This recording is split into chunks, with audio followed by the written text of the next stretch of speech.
And what happens to a lot of people is they stop nurturing the relationship, right? The reason why the relationship was so solid is the two of you were building this relationship through all that attention you were giving one another.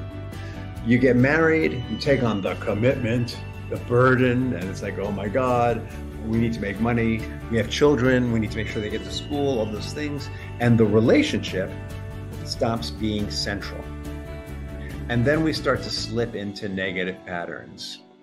Oh, if only she would do more. If only he heard me. If only she respected me. If only he really loved me. We start slipping into those kinds of doubts. Welcome to another episode of Rich in Relationship. And today we're going to talk about how do I save my marriage? Dun, dun, dun, dun, dun, dun, dun, dun. And what I need you to know about this, first of all, is you can't save your marriage. You can't. But what you can save is your relationship, right? So marriage is an institution. Marriage is an agreement. It's a commitment that people have made.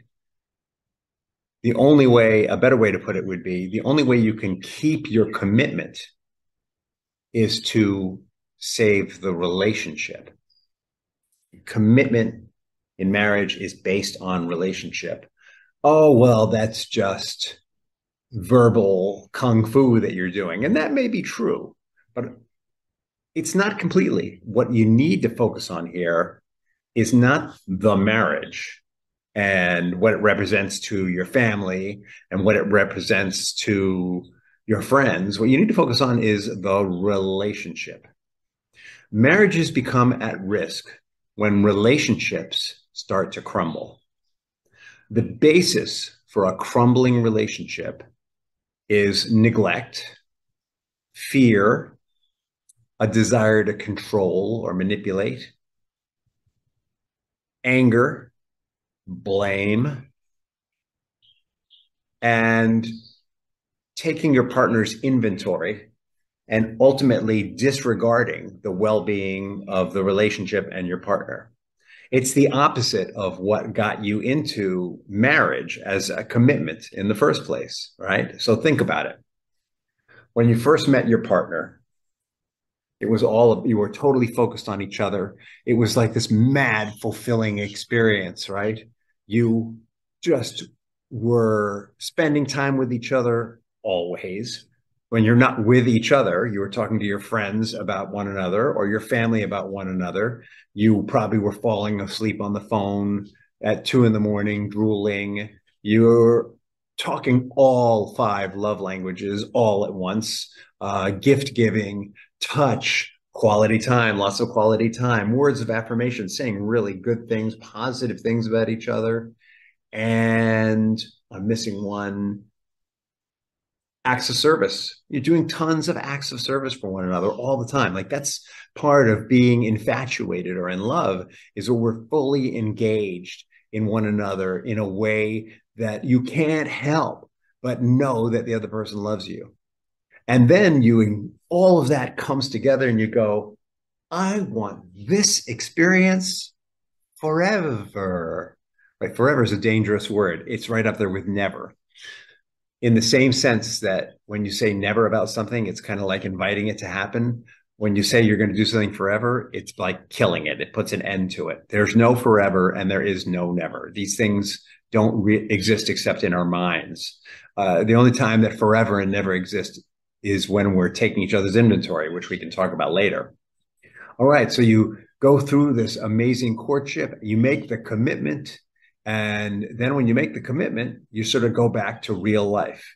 You get reinvested in your individual growth and you stop paying all that attention to each other and you stop speaking all those love languages.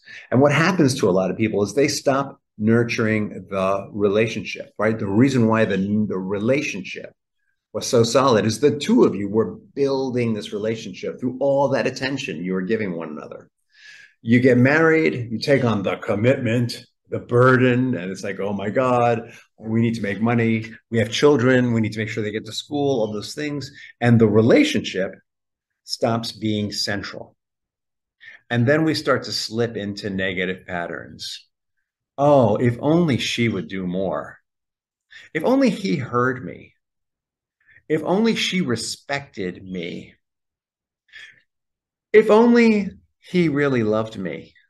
We start slipping into those kinds of doubts. And what happens is we move out of this space where when we were in love, we were building empathy and connection and trust, unbelievable trust. We start slipping into behaviors that are the opposite of that. So the thing is, our natural state is to be in intimacy. Our natural state is to want to relax with one another. But these other things, we let these other things start slipping in that get in the way of that. So what do we do then? We start to fall back on negative strategies that maybe worked for us in our childhood or in other environments. We try punishing them. Maybe we get a little sarcastic, or maybe we get outright rude and critical. We try rewarding them. You know, oh, hey, if you do this, I'll give you that kind of thing. These are all ways of trying to control the other person. Basically, we try and get them to do what we want them to do. We want to have that intimacy back. So we're going to make them give it to us, right? And let's be honest, when we punish or reward, those are inhibitors to intimacy, right? When anything that seems controlling is an inhibitor to intimacy. It just won't work. We try to cajole them. We try to push them with blame. We try to beg them. None of that works. There's no vulnerability in these dances, no true vulnerability. And what do they do in response? In response, they're not getting what they want now. They feel like they're being manipulated, or maybe they feel like they're being herded in a direction they don't want to go. They're not getting their needs met either, right? All those 5 love languages that were happening all at once when you were infatuated and in love, they're missing now. So their needs aren't being met either. And they, in turn, try to control through the same techniques or different techniques. And what happens is couples develop this dance where one person's technique for getting what they want triggers the fear and the anger in the other person, and the other person's technique for getting what they want triggers the fear and negative response. And so couples start doing this dance, this negative dance. Give me what I want, or else. Give me what I want and I'll reward you. And it becomes self-fulfilling prophecy. The relationship de-evolves and de-evolves and de-evolves and de-evolves and de-evolves. We start taking one another's inventory, negative inventory. He's such a, she's such a. We start seeing each other's weaknesses instead of each other's strengths. We start building cases against one another. And the more this evolves, the more distance happens in the relationship. And for some couples, what that looks like is they fight intensely. And fighting intensely works for a while because that can end with makeup sex. But that doesn't last. Eventually, the fighting wins out over the makeup sex, and it just becomes really nasty, mean-hearted, mean-spirited fighting without any makeup sex. Or the mean-hearted fighting is so intense that it's not worth the reward afterwards. Other couples who are more conflict avoidant will just avoid spending time with one another. They just have very roommate-ish lives where they're avoiding conflict, and then it all explodes because one of them spends money they're not supposed to spend, or because they have sex with someone, or because there's a repeated breach of trust of some kind. So that's kind of the model for a failed relationship. And so many of us, pretty much everyone, experiments with this. They slip into this because nobody gave us an instruction manual. If only there were an instruction manual. All right, so here's the instruction manual. Step 1 is you got to cut that controlling, manipulative stuff out. You got to cut the blame and the inventory taking. You got to get that you can't change the other person. That's easy to say, difficult to execute. That's part 1. Part two, you need to get that there's one person you can change, and that is you. Part three is you need to get that you are causal, that in changing yourself, in changing where you come from, you're causal in shifting the relationship. That doesn't mean you change the other person. It means you shift the relationship. And when the relationship shifts, the other person has the choice as to how they're going to respond to that. Can you save the marriage through doing this? Maybe. Can you save the relationship or alter the relationship or make it more positive? Absolutely. So let's talk some more about that. By the way, the fourth part, after you realize that you're causal, is that you change where you're coming from, how you're feeling, the place that you're coming from when you are in relationship with this person. You move from fear, hurt, sadness, covered over by blame and anger, to a place of empathy, appreciation, possibly even trust, maybe not. There may not be trust. They may not have earned it. That might be something you have to work on. Caring, and you create a vision, a new vision for the relationship, not for the other person, for the relationship that you're going to work towards. And then once you have this, you engage in lifting them up, speaking positively, acknowledging their strengths, managing your own stuff. And let me just throw in a piece there. This is pretty common save your marriage advice. Here's the piece that's different. In order to make that shift from moving from being negative to being positive, you're going to need to release some baggage. And a lot of people skip over this. All right, so let's talk about step one.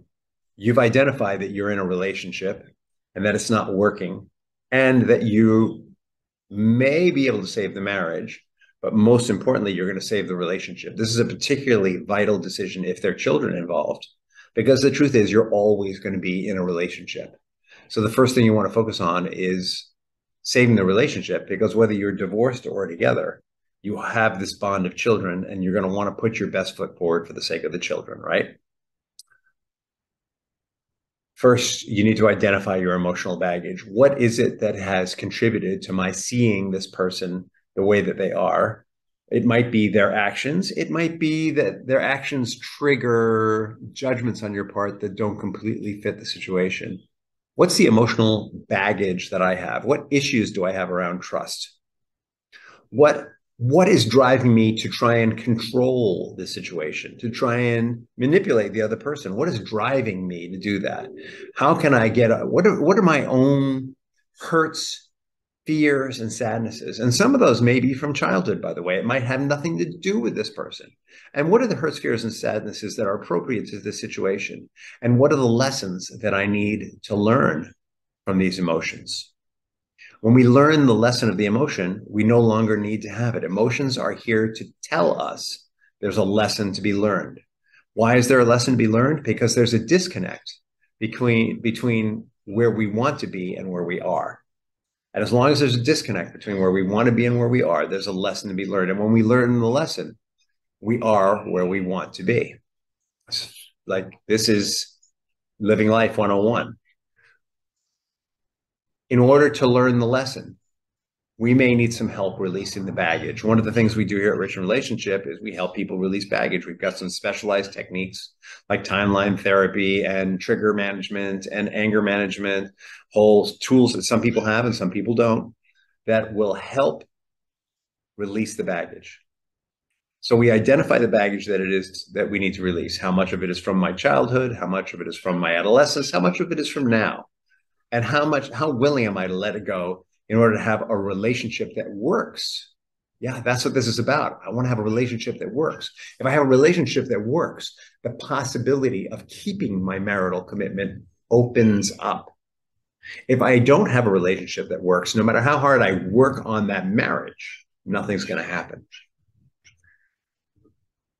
I release the baggage and I shift from hurt, sadness, fear, blame, and anger. And I start to shift to a place of care, concern, empathy, compassion for the other person. Next, I'm going to assess where are the ways that I can connect with this person? What's going on for them? What are their pain points? How willing am I to not be triggered when they slip into their modus operandi, their way of wanting to control and fix and change me? How willing am I to, once I understand what's driving that, to overlook it? And very often, just like us, they have some childhood pain or fear or concern that's driving it. They've got some emotional baggage. And when we understand what that emotional baggage is, it changes everything. Let me give you an example. I have a client who was a pathological liar. And the reason for his pathology was that as a child, he was called to the stand as a witness against his mom and forced to choose his dad as his custodial parent. Years later, when he started getting into relationships with women, he was constantly looking for the forgivenesses of his mother. And he would do this by cheating on the woman he was with. Then he would beg her to take him back. And then he'd cheat on her again and beg her to take him back. So he had this pathology. And part of the pathology was that he had to lie to cover up that he was cheating. Inevitably, he'd be discovered. And in order to be a good liar, he needed to really believe the lies that he was telling other people. And so he became a pathological liar, lied about everything, always mixed a lot of truth, and he was very good at it. Once his partner understood this about him, they were able to forgive him and meet him with compassion. Now, that doesn't mean that the relationship was all peachy keen and wonderful. What it means was there was forgiveness in the space. What it means is the game of both partners trying to control and change each other was gone. What it means is that there was some understanding of what was going on, and that the children, they had children together, were able to see that one partner had understanding and the other partner was locked in their own prison. And because that partner made that choice to understand that and to treat my client with compassion, the children had a choice. They had a way they could go. They had the ability to have a relationship with the pathological liar and a healthier relationship with their other parent. So that's an example of how this can play out. All right, so here we are. We're at a point where we're going to have compassion for the other person. We're going to understand why they do what they do. They may not change. They may not get better. Just like my client actually didn't get much better. Like, this was a pattern he really needed therapeutic help with. Not something a coach could help him with. I want to be really clear. There's some things that coaches can't wave their magic wand over and fix. Even though he wasn't able to change, the dynamic of the relationship changed. And the children were happier for it. So once we understand what's happening over there, the dynamic of the relationship changes. Now, not everyone is as messed up as that example I gave you. Most people, when they see the dynamic of the relationship change, will start to change in response to that. So the recipe for saving your marriage, your relationship, really is what we're talking about, is identify your own baggage, let it go, release it, see that you're causal in the relationship, move to a place of responsibility and empathy. So that's about, causal is about, all right, I get it. I have an impact on the relationship. I can't change the other person, but I have an impact on the relationship. Move to a place of empathy. That's, I understand the other person. I understand why they are the way they are. I can meet them with compassion now. And once that you meet them with compassion, once you drop your part, clean up your side of the street, stop having this experience of I'm going to change them, I'm going to fix them, I'm going to control them, I'm going to help them, I'm going to cajole them, I'm going to beat them into submission, I'm going to bribe them into changing. Once you drop all that stuff and have compassion for who they are, that's when you can start to have strategies that are going to work for you and your children. And what happens with that marriage from there is up to you. Like, it may be that the person on the other side is just not a good fit for you. Like in the case of my client, the pathological liar, just not a good fit for his partner. Just not what she wanted. She just didn't want someone like that in her life. And if you make that decision, you've laid the foundation for raising children together. And you understand why you need to dissolve that marriage contract with that person. But if the person on the other side is not deeply damaged, they're going to respond and change also. And as long as you acknowledge their strengths and speak into their possibilities, speak into their potential, the way that you did when you were falling in love, as long as you continue to see them for that person that they can become, as opposed to constantly taking their inventory and kicking their legs out from under them, as long as you disregard it when they take your inventory and try and kick your legs out from under you, as long as you turn the other cheek and continue to speak positively into them and look for the small wins and celebrate the small wins, as long as you look for those love languages and speak those love languages and build them up piece by piece affirmatively over time, that relationship is going to blossom and grow, and they will shift and change. When they start to see that no matter what they throw at you, you are their ally, they will shift and change. When they start to experience that you have compassion, true connected compassion for them, they will start to change. When they start to hear and experience that you have confidence in them, in their future, in their skills and innate abilities, in their parenting, in their ability to relate, they will shift and change. And most likely they will shift and change in the positive. And that's how you save your relationship and probably your marriage. As always, reach out to me with any questions that you have. Reach out with any comments. Direct message me, rich@richinrelationship.com.